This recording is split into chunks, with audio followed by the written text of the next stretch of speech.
या न्यूज बुलेटिनचे सहप्रायोजक आहेत गोकुळ. जवाहरनगरमधील सरनाईक वसाहतीत पाण्याने भरलेल्या सुमारे 20 फूट खोल खड्ड्यात पडून 5 वर्षीय इजान अकरम बारगीर याचा दुर्दैवी मृत्यू झाला. तब्बल 3 तास इजान बेपत्ता होता. अखेर खड्ड्यातील पाण्यावरचे शेवाळ बाजूला केल्यानंतर त्याचा मृतदेह आढळून आला. मृतदेह सापडताच कुटुंबियांचा आक्रोश हृदय पिळवटून टाकणारा होता. हा खड्डा सुमारे 7 ते 8 वर्षांपूर्वी अपार्टमेंटसाठी खोदण्यात आला होता. मात्र डीपी रोडमुळे काम थांबल्यानंतर खड्डा तसाच ठेवण्यात आला.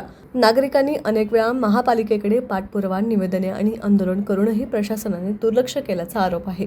या खड्ड्यावरून महापालिका आणि कंत्राटदार यांच्यात सुरू असलेला वाद अखेर एका निष्पाप बालकाच्या जीवावर बेतला. घटनेनंतर परिसरात तीव्र संताप व्यक्त करण्यात येत असून संबंधितांवर सदोष मनुष्यवधाचा गुन्हा दाखल करण्याची मागणी नागरिकांकडून होत आहे. काल घडलेल्या घटनेची राजारामपुरी पोलीस ठाण्यात नोंद करण्यात आली. निष्पाप बालकाचा मृत्यू झाल्याची घटना परिसरात वाऱ्यासारखी पसरताच आज सकाळी घटनेच्या ठिकाणी परिसरातील महिला आणि नागरिक मोठ्या संख्येने जमा झाले. खड्डा आजच्या आज बुजवण्याची मागणी होऊ लागली. घटनेचे गांभीर्य ओळखून महापौर यांचे पती संग्रामसिंह निकम, नगरसेवक नियाज खान, प्रसाद उगवे, इस्माईल बागवान, सामाजिक कार्यकर्ते फिरोज मुजावर यांनी जमावाला शांत करून पालिकेला खड्डा मोजण्याच्या सूचना दिल्या. भागातील नागरिकांनीही पालिकेला खड्डा मोजण्यासंदर्भात अनेक वेळा निवेदनं दिली असून पालिकाकडून कोणतीही कारवाई झाली नसल्याचं लोकप्रतिनिधींच्या निदर्शनास आणून दिले.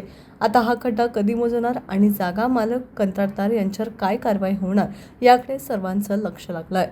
TV नेक्स्ट माझ्यासाठी कोल्हापूरहून प्रदीप जाधव सोबत तुषार पाटील.